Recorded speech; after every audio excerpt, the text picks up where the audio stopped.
Hey guys. This is Jaden, Allison, and Anthony here. And today we're going to teach you how to get motivated without a motivational speaker. First of all, what is motivation? Question mark. Motivation is literally the desire to do things or to take action. It's the difference between waking up before dawn to hit the pavement and being lazy and sitting around the house all day. There are lots of ways to get motivated, but the one we want to teach you about today is called the hedonic principle. The hedonic principle states that humans take action for two reasons. One, to avoid pain, or two, to gain pleasure. The hedonic principle works like this. Whenever our desire for pain or pleasure outweighs the other desire, that is when we finally have the motivation to act.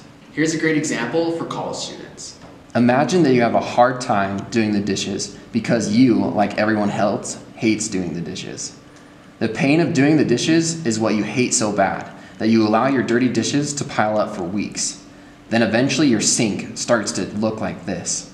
At this point, your pain of not doing the dishes becomes outweighed by your pain of not eating with clean dishes, eating fast food for every meal, and the pleasure of having a clean home. Finally, the pain scale tips. You decide you'd rather clean the dishes than live in filth anymore. Sound familiar to anyone?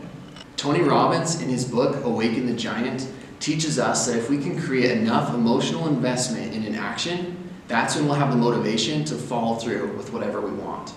Now you're probably saying, okay, this is great and all, but how does this apply to me? Well, it also relates to the things that we buy. In the article, The Impact of Television Advertising on Emerging Adulthood by Matthew J. Holland, it teaches that when selling a product, they purposely hurt the viewer's self-esteem so that the product will help build that esteem back up. In another article called Shopping Motivations on the Internet, they teach us that they use hedonic principles to help us buy the products that they're selling.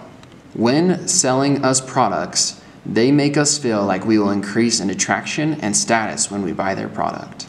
Not only affects our consumers' choices, but also affects your relationship as well. In the article, The Structure of Social Effects, they teach us that our relationships are dependent upon how much pleasure we bring to someone or how much pain we help them avoid.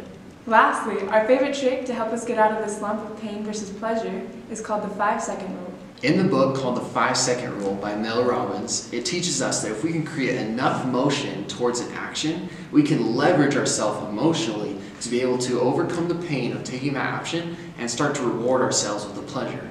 If we're able to do this, then we can win any decision-making situation in our lives. Think of it like this. Imagine your alarm goes off at 5 a.m. to go out to the gym.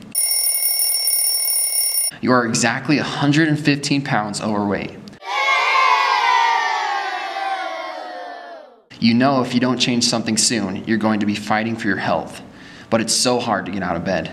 The 5-second rule is a 5-second grace period you give yourself to muster up enough willpower to jump out of bed and greet the day. You count to 5 and boom, you're up.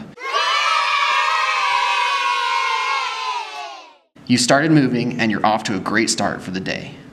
Now that you know what hedonic principles are, you can go out, get motivated, and go kill your goals. Thanks for viewing our video.